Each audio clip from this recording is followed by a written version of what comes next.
भगवान तो प्रेम से चैन की बंसी वृंदावन में बजा के रास विहार कर रहे हैं, पर मथुरा में मामा कंस पर क्या बीत रही है थोड़ी उसकी भी सुन लो भाई। एक दिन नारद जी ने कंस से कह दिया, महाराज जैसे तुम नंद का लाला समझे बैठे हो, वो नंद का लाला नहीं है, तुम्हारी बहन देवकी का 8वां लाल है, वही तुम्हारा काल है। सुनते ही कंस की आंख लाल हो गई, निकाल के तलवार बोला कि आज मैं वसुदेव को जिंदा नहीं छोड़ूंगा, इसने मेरे साथ धोखा दिया, 8वीं संतान को छुपा करके गायब कर दिया। निशात मसीमादत्त वसुदेव जिघांसया। पर नारद जी ने हाथ पकड़ लिया, सुनो सुनो, तुम्हारा काल वसुदेव नहीं है, वासुदेव है। वासुदेव कृष्ण के बारे में सोचो, वसुदेव को मार दोगे तो वासुदेव पकड़ में कभी नहीं आने वाला, और वसुदेव जिंदा रहेगा तो वासुदेव कृष्ण अपने बाप से मिलने आज नहीं तो कल जरूर आ जाएगा, और जब आएगा तब पकड़ा जाएगा। और मेरी बात मानो, तुम एक एक करके भेज रहे हो, वो दोनों भैया सबको निपटा रहे हैं वहां बैठे बैठे, ये गलत। तुम दोनों को बुलाओ अपने पास किसी भी बहाने से, और वो आए तो तुम सब मिल करके उन्हें निपटा दो। अरे वाह गुरुदेव, क्या जोरदार बात आपने बताई, आज तक मेरी बुद्धि में नहीं आई, अब मैं यही करने वाला हूं गुरुजी, बस आपका आशीर्वाद बना रहे। नारद जी तो कान फूंक के चले गए। कंस ने तुरंत आपातकालीन मीटिंग बुलवाई और असुरों से कहा, मेरे सामने ये समस्या आई, अब आप लोग बताओ। तो केसी नाम का दैत्य खड़ा हो गया, महाराज एक मौका मुझे मिले, वो कृष्णचंद्र है, मैं केसी हूं, वो हिंदी का मैं अंग्रेजी का। कृष्णचंद्र का शॉर्टकट क्या हुआ, केसी, इसलिए आज मुझे मौका दीजिए। बोले अच्छा जाओ। केसी घोड़ा बन के दौड़ा, मुंह फाड़ के भगवान के पास आया, भगवान ने एक मुक्का जमाया, सो गोविंदा है नमो नमः। फिर व्योमासुर गया, फिर अरिष्टासुर गया, सबको भगवान ने परलोक पहुंचा दिया। कंस ने कहा अब मैं किसी को नहीं भेजने वाला। गुरुजी ने बिल्कुल ठीक कहा था, जो गया वो गया, लौट के नहीं आया, इसलिए अब उन्हीं को बुलाना पड़ेगा। तो मथुरा में एक मेला का आयोजन करवाया और अक्रूर जी को बुला के कहा, मित्र तुम मेरा रथ लेके जाओ, कृष्ण बलराम को इस मेला को घुमाने के लिए ले आओ, आजकल उनका बड़ा नाम हो रहा है, मैं भी चाहता हूं कि एक बार वो मेला घूम जाएं और हम लोग भी उनसे मिल लें। अक्रूर जी समझ गए पापी के पेट में कोई षड्यंत्र है, ये ऐसे बड़े प्यार से बुलाने वाला नहीं है। ठीक है महाराज, आपकी आज्ञा का पालन करूंगा। रथ लेकर के अक्रूर जी घर गए, रात्रि विश्राम किया और सवेरा होते ही मथुरा से वृंदावन चल पड़े। पर वृंदावन पहुंचते सायंकाल हो गया। क्यों? क्योंकि रथ में बैठते ही मनोरथों में, कल्पनाओं में खो गए। किम मया चरितम भद्रम किम तप्तम परमं तपः किम बाधाप्यर्हते दत्तम यद्रक्षा मध्य केशवम। मेरा कितना बड़ा सौभाग्य है जो केशव का दर्शन करने जा रहा हूं। न जाने कौन से जन्म का पुण्योदय हुआ है जो प्रभु का दर्शन मुझे प्रत्यक्ष आज वृंदावन में प्राप्त होगा। भावनाओं में, कल्पनाओं में इतने खो जाते हैं कि रथ भी खड़ा रहता है, घोड़े संत खड़े रहते हैं और वो कल्पनाओं में खोए रहते हैं। होश आता है तब हाँकते हैं, परिणाम यह हुआ कि शाम को पहुंचे। कन्हैया दाऊ दादा के साथ गैया धोने जा रहे थे, दूर से देखते ही दौड़ के चरणों में लिपट गए। भगवान ने उठा के चाचा जी को हृदय से लगाया, मेरे चाचा जी आ गए, चाचा जी आ गए। दोनों भैया हाथ पकड़ के भवन में लाए, ऊंचे आसन पर बैठा के चरण धुलाए, भोजन पवाए, अतिथि भवन में लाके सुलाए। दोनों भैया उन्हें चरण दबाए। चाचा जी अब बोलिए अचानक कैसे आए? तो अक्रूर जी ने कंस का षड्यंत्र इशारे में बता दिया। भगवान मुस्कुराए, चाचा जी मामा जी याद करें और भांजे ना जाएं, ऐसा हो ही नहीं सकता। मैं जरूर चलूंगा, पर यह षड्यंत्र किसी को मत बताना, नहीं तो कोई जाने नहीं देगा हमको। भगवान तुरंत नंद बाबा के पास आए, बाबा हम तो मेला देखने जाएंगे मथुरा। नंद बाबा बोले, सुन बेटा, अकेलो तो मैं भेज ना सकूं, तेरी बहुत इच्छा है रही है तो मैं तो को संग में लेके चलूंगा। ठीक है बाबा, आपू चलियो। तो बाबा नंद ने पूरे ब्रज में दुहाई लगवा दी, जो मथुरा को मेला देखो चाहे सवेरे तैयार है जाए। जन जन में खबर पहुंचा दी। जैसे गोपियों को समाचार मिला कि कल कृष्ण बलराम दोनों ही मथुरा चले जाएंगे, सुनते ही गोपियों की नींद उड़ गई। सब गोपियां अपने घरों से निकल पड़ी और झुंड बना के बैठ के बातें करने लगी। सखी, विधाता ने ये हमारे साथ कितना बड़ा अन्याय कर दिया। जिन कृष्ण के दर्शन करते समय हमारी आंख की पलक भी झपक जाती थी, हमें ब्रह्मा जी पर गाली आती थी। किस मूर्ख विधाता ने हमारी पलकें क्यों बना दी जो प्यारे के दर्शन में पर्दा डाल देती हैं बार बार। त्रुटिर युगायते त्वाम अपश्यताम। अब उनके बिना हमारा दिवस कैसे बीतेगा? ये विधाता भी कैसे कैसे खेल खेलता है। गाली देने लगी विधाता को। अहो विधातस्तव न क्वचित् दया संयोज्य मैत्र्या प्रणयेन देना आशाकृतार्थान् विउनंश पार्थकम् विक्रीडितं तेर्भकचेष्टितं यथा। विधाता को कोसती रही। एक बोली, विधाता को मैंने नहीं देखा पर मुझे अक्रूर दिख रहा है। ये नहीं आता तो कन्हैया कहीं ना जाते, यही लेने आया है। तो दूसरी बोली, इसका तो नाम ही गलत रखा है, इसका नाम क्रूर होना चाहिए। या क्रूर नाम किसने रख दिया? क्रूरस्त्वमक्रूर समाख्ययास्मनस् चक्षुर्हि दत्तम हर से बताज्ञवत। इस प्रकार सारी रात गोपियां सोई नहीं, अनेक प्रकार की परिकल्पनाएं करती रही। सवेरा होते कन्हैया तैयार होकर के रथ में जाने के लिए बैठे और जो रथ चलने को हुआ, गोपियों ने भाग करके रथ को घेर लिया और रथ के सामने लेट गए। कोई रथ के पहिया को पकड़ के खड़ी हो गई। विकल हुई ब्रजांगनाओं को देखकर भगवान ने रथ को रोका और खड़े होकर गोपियों को समझाया, देवियों दुखी मत हो, 2 दिन की बात है। आज जाऊंगा, कल मेला देखूंगा, परसों घर वापस आ जाऊंगा। जब गोपियों ने देखा ये स्वयं जाने के लिए उतावले दिखाई पड़ रहे हैं तो तुरंत रास्ता छोड़ दिया और अक्रू जी ने वायु वेग से रथ दौड़ा दिया।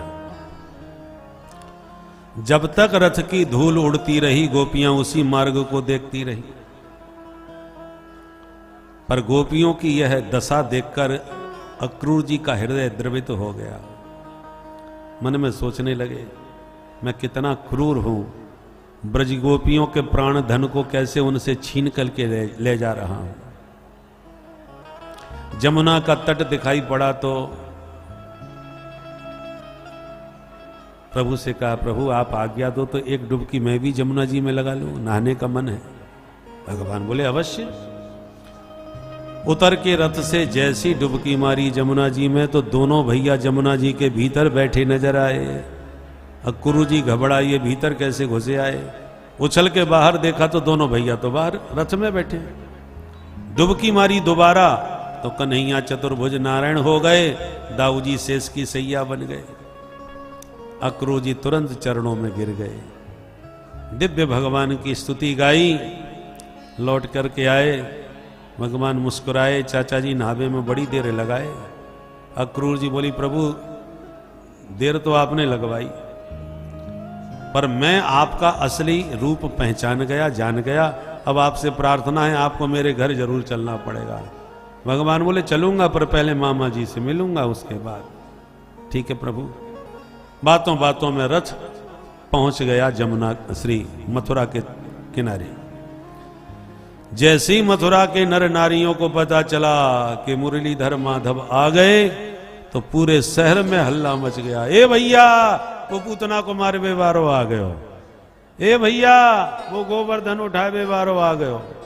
जिसने जब जहां सुना नर नारी सब टूट पड़े माधव की एक झलक देखने के लिए।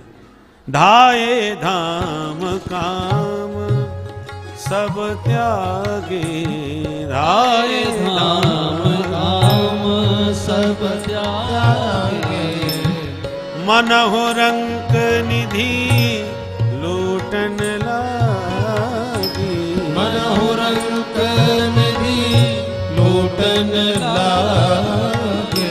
आए धाम काम सब त्यागे, आए धाम काम सब त्यागे।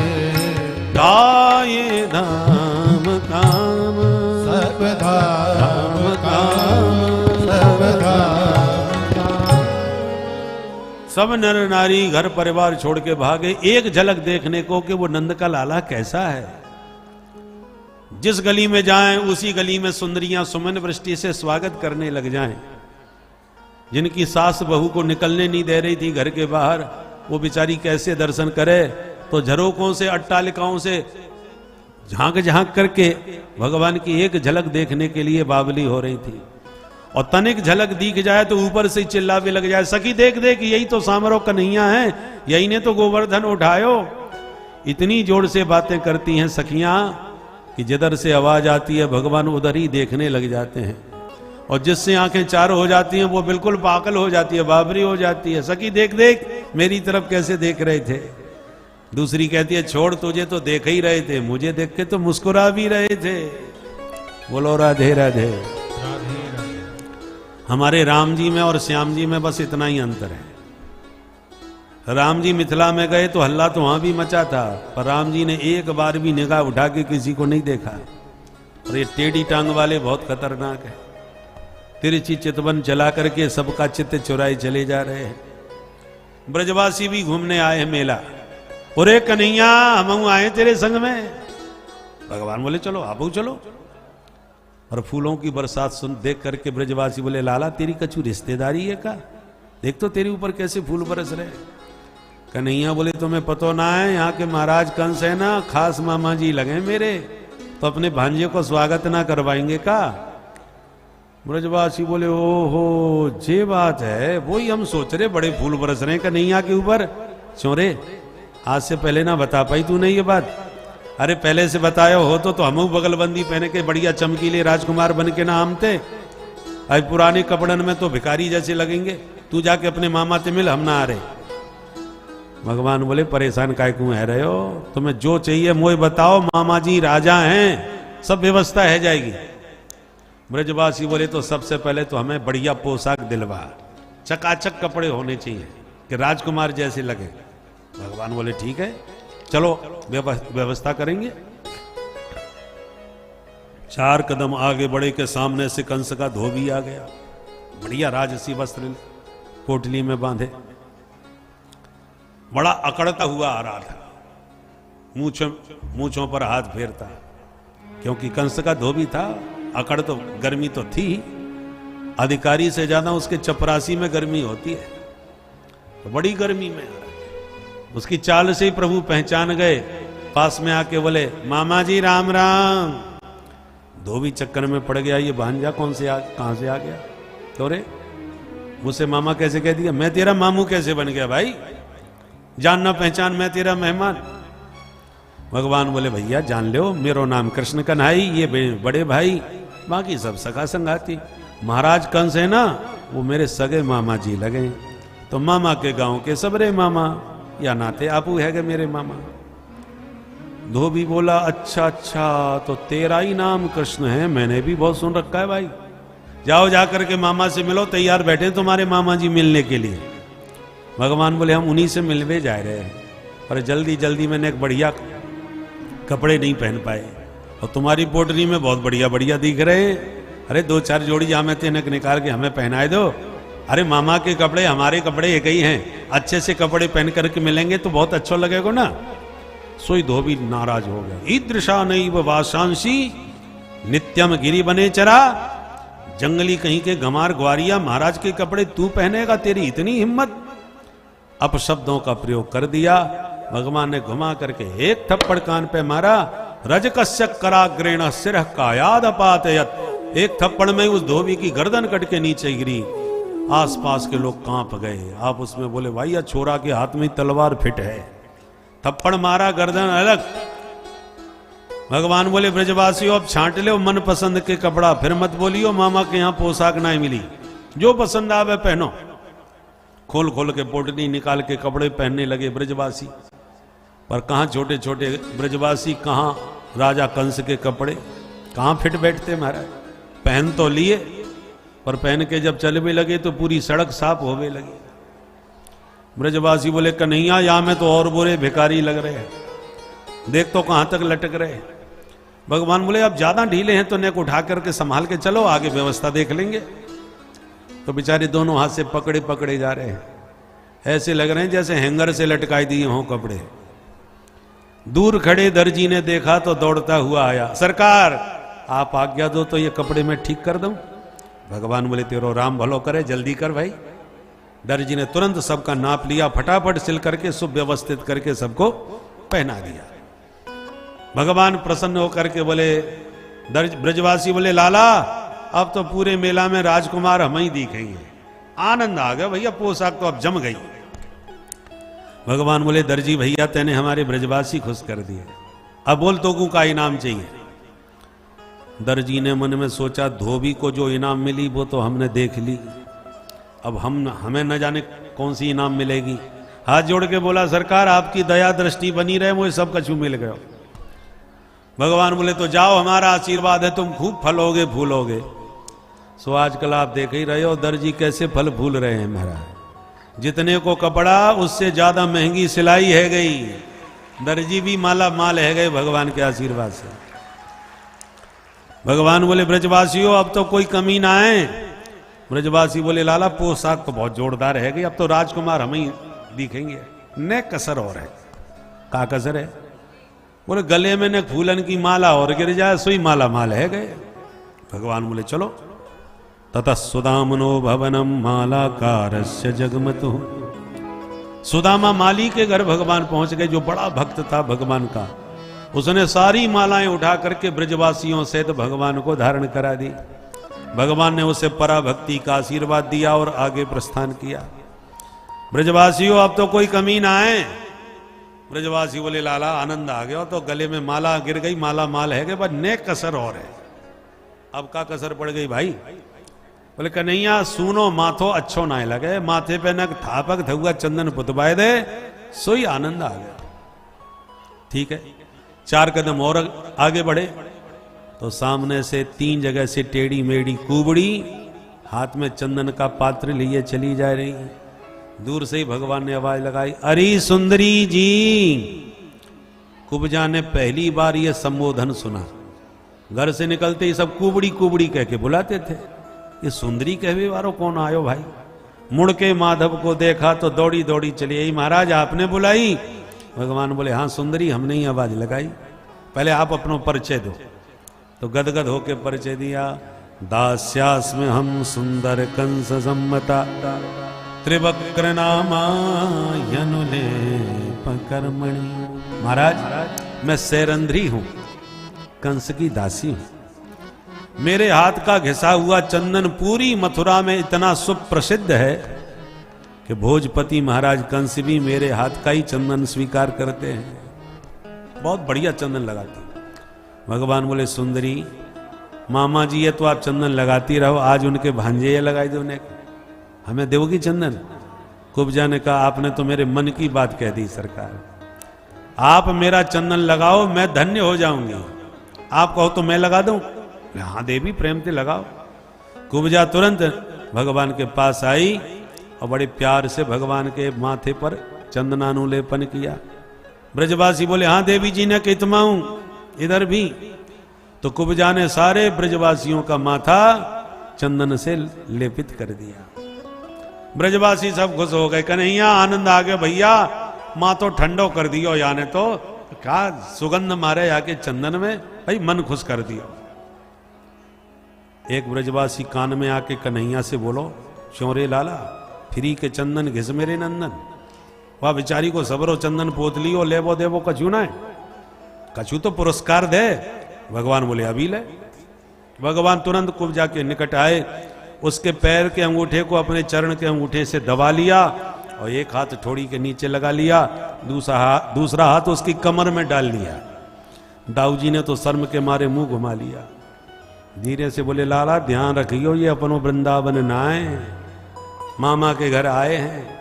भगवान हंस के बोले दाऊ दादा मुझे सब ध्यान है, चिंता मत करो, कोई परेशानी ना होगी। ब्रजवासी बोले लाला कछुए है जाए, तेरी जोड़ी बहुत प्यारी लग रही है, तू भी हमेशा 3 जगह से टेढ़ो ही रहे और ये भी 3 जगह से टेढ़ी, बहुत बढ़िया बन गई जोड़ी। हंसने लगे सखा, और जब तक किसी की कुछ समझ में बात आती तब तक कन्हैया ने एक झटका मार दियो और मुकुंद संस्प्रसना सद्यो बभूव प्रमदोत्तमा, एक झटके में उसके 3 कूबड़े गायब हो गए और एकदम छैल छबीली छोरी बन के छम छम नाचने लगी। बोल नंद के लाला की। अब तो देखने वाले दंग रह गए, भैया ब्रज ये छोरा तो चमत्कारी है, जन्म की टेढ़ी एक झटका में सीधी कर दें और धोबी को एक थप्पड़ में गर्दन अलग कर दें। अब कछु है जाए, हमें तो विश्वास है वो कल यही राजा मथुरा को बनेगो, या में कोई संदेह ना। तो सब भगवान की महिमा और प्रभाव से परिचित हो गए। सुखदेव जी कहते हैं राजन, बणिक पथ पर व्यापारियों ने खूब लंबा चौड़ा भगवान का स्वागत किया, लौंग इलायची तांबूल सब खिलाने लगे। व्यापारियों का यही धर्म होता है, जिसके लक्षण सत्ता की ओर जाते नजर आवे उसी से राम राम करके लंबी चौड़ी जान पहचान बना लेनी चाहिए। बोलो राधे राधे। तो बणिक पथ पर व्यापारियों ने गोविंद का स्वागत करना प्रारंभ किया।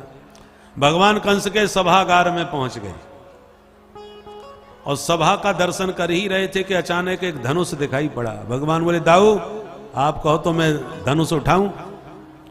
दाऊ जी बोले अपने मामा को धनुष है, प्रेम से उठाओ। तो जो सैनिक सुरक्षा में खड़े थे वो हंसते हुए बोले ये कल का बच्चा, दूध के दांत भी ठीक से नहीं गिरे होंगे और महाराज का धनुष उठाने चला, ये क्या उठाएगा? दाऊ जी बोले कन्हैया ने को उठा के तो दिखा दे। भगवान धनुष के पास गए और एक झटके में बाएं हाथ से धनुष उठा लिया। करेण बामेन सलील मुद्रितम सज्जम चकृत्वा निमिषेण पश्यताम। जैसे ही धनुष उठाया भगवान ने उस पर प्रत्यंचा को चढ़ाया कि धड़ाम भयंकर शब्द हुआ, धनुष के 2 टुकड़े हो गए, धरती हिल गई, दिशाएं गूंज गई, सैनिकों में हाहाकार मच गया। तुरंत कंस के पास पहुंचे, सरकार गजब हो गया, क्या हुआ? बोले आपके भांजे ने आपका धनुष तोड़ दिया। इतना सुनते ही कंस को विश्वास हो गया कि हमारी भी गारंटी खत्म, अब हम बचने वाले नहीं। थर थर कांप गया। भगवान रात्रि अपने कक्ष में आके विश्राम किए, पर कंस की नींद उड़ गई। सवेरा हुआ, भगवान पुनः उसी सभागार की ओर बढ़े, पर जैसी जाके सभा में घुसने लगे तो दरवाजे पर कुबलिया पीड़ हाथी खड़ा। भगवान बोले महावत हाथी हटाओ, हमें भीतर जाना है। पर महावत ने अंकुश मारा, हाथी भगवान की ओर दौड़ा। भगवान ने एक मुक्का हाथी के माथे पर मारा, हाथी की आंखों में अंधेरा छा गया। लपक के भगवान ने उसके दोनों दांत पकड़ के जोर का झटका मारा, हाथी के दांत उखड़ के हरि के हाथ में आ गए। दाऊ जी बोले लाला एक दांत इतकू फेंक दे, तो एक दांत दाऊ जी की ओर उछाल दिया। दोनों भैयाओं ने एक एक दांत पकड़ के बहुत पिटाई करी हाथी की। ये हाथी और महावत दोनों ही गोविंदाय नमो नमः। और दोनों हाथी के दांत कंधे पर धर के दोनों भैया सभा के भीतर घुसे। जो कंस की दृष्टि पड़ी गोविंद पर कांप गया। ओहो मेरे हाथी का कर दिया कल्याण। देखो प्रमाण पत्र लेके दोनों भैया खड़े हैं। लाखों लोग एक साथ सभा में भगवान के दर्शन कर रहे हैं, और सभी सभा के सदस्य भगवान को भावना अनुसार भिन्न भिन्न भावों से देख रहे हैं। जिनके रही भावना जैसी, जिनके रही भावना जैसी, प्रभु मूरत देखी तैसी, प्रभु मूरत तिन देखी तैसी, जिनके रही भावना जैसी, जिनके भावना। मल्ला नाम सनिर्णाम नरवर श्रीणाम स्मरो मूर्तिमान, गोपानाम स्वजनो सताम शिजभुजा, शास्ता स्वपित्रो शिशु, मृत्युरभोजपते विराट विदुषा, तत्त्वं परमयोगिना, वृष्टीनां परदेवते की विदितो, रंगम गता साग्रजा, भावना जैसी इनके रही, भावना जैसी, भावना जैसी, भावना जैसी। सभी को भगवान ने भावनानुसार भिन्न भिन्न दर्शन दिए। मल्लानाम असनी, असनी माने वज्र। जितने बड़े बड़े मल्ल पहलवान बैठे थे उनको ऐसा लगा जैसे वज्र ही बालक बन करके खड़ा हो, इतने कठोर दिखाई पड़े। और स्त्रियों को लगा जैसे अनंग ही अंग धारण करके मूर्तिमंत कामदेव खड़े हों। दुष्ट राजाओं को लगा कि हमारा शासक आ गया, जो गड़बड़ करेगा उसी पर इसका दंड पड़ेगा। सबके शासक के रूप में राजाओं को दर्शन दे रहे हैं। ग्वालों को अपना सखा दिख रहा है, नंद बाबा को अपना नन्ना सा लाला दिख रहा है, कंस को यमराज के रूप में दिख रहे हैं भगवान।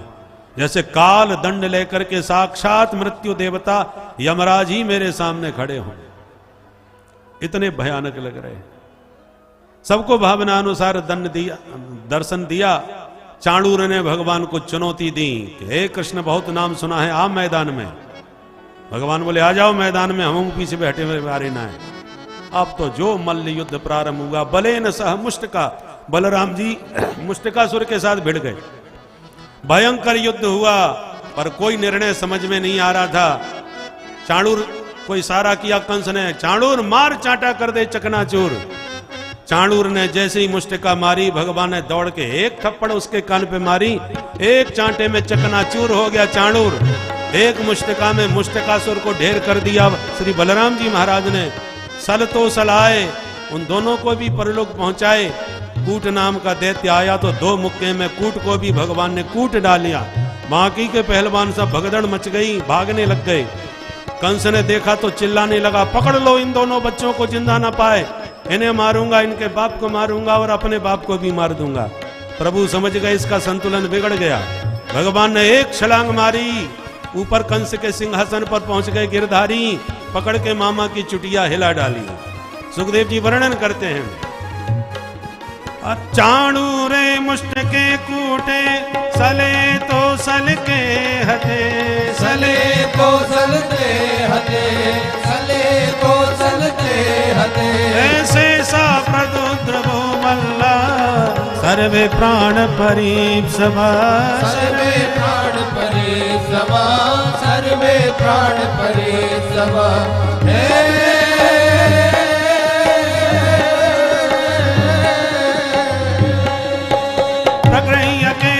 सुचलत किरीटम निपात्य रंगो पर तुंग मंचा,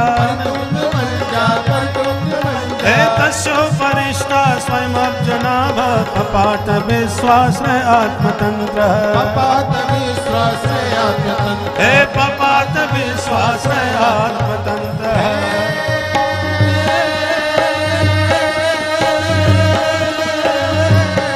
भगवान ने कंस को एक धक्का मारा, चक्कर खा के धरती पर गया। विश्व भार लेके भगवान भी उसकी छाती पर कूद पड़े। गिरते ही कंस के प्राण गोविंदाय नमो नमः। बोल कंस वर्धन भगवान की जय, भक्त वत्सल भगवान की जय, श्री यादवेंद्र सरकार की जय। कंस के मरते ही आतंकवादियों में हाहाकार मच गया। और भक्तों के बीच में जय जयकार गूंजने लगा। बोल कृष्ण कन्हैया लाल की वसुदेव सुतं देवं कंस चाणूरमर्दनम देवकी परमानंदम श्री कृष्णं वंदे जगद्गुरु। अब तो हमारे कृष्ण कन्हैया जगतगुरु श्री कृष्ण बन करके सभा में विराजमान हो गए हैं। भगवान ने बंदी बने हुए माता पिता और नाना उग्रसेन को बंधन से मुक्त कराया। मथुरा की गद्दी पर महाराज उग्रसेन का अभिषेक किया। उग्रसेन बोले, गोविंद आप ही इस सत्ता के अधिकारी हो, मेरी सामर्थ्य नहीं है। भगवान बोले, नाना जी सत्ता पर आपको ही विराजमान होना होगा, हम सेवक बनकर के आपकी सब प्रकार से सेवा करेंगे, पर आप क्यों नहीं बैठ रहे गद्दी पर? भगवान बोले, क्या करें, हम यदुवंशी हैं, हमारे पूर्वजों को शाप लगाया कि हम गद्दी पर बैठे नहीं सकते। किसने दे दिया शाप? बोले, ययाति शापात यदुभिर नाशितव्यम नृपासने। हमारे पूर्वजों में राजा ययाति हो गए हैं और उनके 5 पुत्रों में बड़े थे यदु। तो यदु ने अपना यौवन पिता को नहीं दिया, सबसे छोटे बेटा पुरु ने अपना यौवन दे दिया, तो पुरु को ही सम्राट बना दिया। और हमारे पूर्वज जो यदु हैं उन्होंने यौवन नहीं दिया, तो ययाति ने शाप दे दिया कि तुम्हारे वंश में कोई सम्राट नहीं बन सकता। तो ययाति शापात, ययाति महाराज के शाप से नाशितव्यम नृपासने, हम इस नृपासन पर नहीं बैठ सकते, आप विराजिए, हम आपकी सेवा में रहेंगे। ऐसा समझा के भगवान ने अभिषेक कर दिया उग्रसेन महाराज का। अब तो धर्म राज्य की स्थापना हो गई। तो जितने व्यापारी भाग गए थे कंस के आतंक से, देश छोड़ करके, प्रदेश छोड़ करके, उन्हें जब पता चला कि धर्म निरपेक्ष सत्ता रसातल में समा गई, अब धर्मानुशासित सत्ता का प्रतिष्ठा हो गई है, तो विदेशों में हम क्यों भटके, अपने देश में चल करके अपने व्यापार को संभालेंगे। तो सब लौट लौट करके अपने स्वदेश आ गए। यहां पर सुखदेव जी एक बड़ी विचित्र बात कहते हैं। बहुत से लोग जंगलों में बेचारे निर्वाह कर रहे थे, प्राण बचा रहे थे, कंस के आतंक से बच करके 1.5 हड्डी के हो रहे थे, जैसे तैसे जीवित थे। बहुत से वृद्ध हो गए थे, जर्जरित शरीर हो गया था। वो जब लौट के आए, उन्होंने जब मुस्कुराते हुए मुरलीधर माधव का दर्शन किया, तो जितने बुढ़े थे वो वापस जवान हो गए, और जितने कमजोर कृषकाय थे वो सब हृष्ट पुष्ट पहलवान हो गए। ये सुखदेव जी के शब्द हैं। तत्र प्रवयसोप्यासन युवानौति बलौजसः पिबंत क्षैर मुकुंदस्य मुखाम्बुज सुधाम्बु। अर्थात मुकुंदस्य मुखाम्बुज सुधाम पिबंतः प्रवयसः युवानौति बलौजसः। जो बुढ़े थे वो दोबारा जवान और बलवान हो गए। ये भगवान की मंद मुस्कान का चमत्कार है। धर्म राज्य की स्थापना हुई और भगवान ने नंद बाबा को समझा बुझा करके वापस वृंदावन लौटा दिए कि बाबा आप वृंदावन ब्रजवासियों का ध्यान रखो, मैं बहुत शीघ्र किसी न किसी माध्यम से पुनः आपके दर्शन करूंगा। कुछ दायित्व तो मेरे कंधे पर आ गए हैं, उनका मैं निर्वाह कर लूंगा। और यों कह के बाबा को साश्रुकंठ भगवान ने विदा किया। गर्गाचार्य जी ने तुरंत वसुदेव जी से कहा, वसुदेव अभी बालक 11 वर्ष के हुए हैं, परंतु गौचारण करे हैं, खूब खेले कूदे हैं, परंतु अभी इनका विधिवत अध्ययन नहीं हुआ है, इसलिए पहले जनेऊ संस्कार कराओ, इनको पढ़ाओ लिखाओ। जो माता पिता अपने बच्चों को पढ़ाते लिखाते नहीं है, वो सबसे बड़े शत्रु बच्चों के संतान के होते हैं। माता शत्रु पिता वैरी, ये न बालो न पाठितः न शोभते सभा मध्य हंस मध्य बको यथा। शिक्षित लोगों के बीच में जब अशिक्षित व्यक्ति अपने को ग्लानि का अनुभव करते हुए ऐसा लगता है जैसे हंसों में कोई बगुला बैठा हो, आत्मग्लानि से भरा रहता है और माता पिता को ही शत्रु समझता है।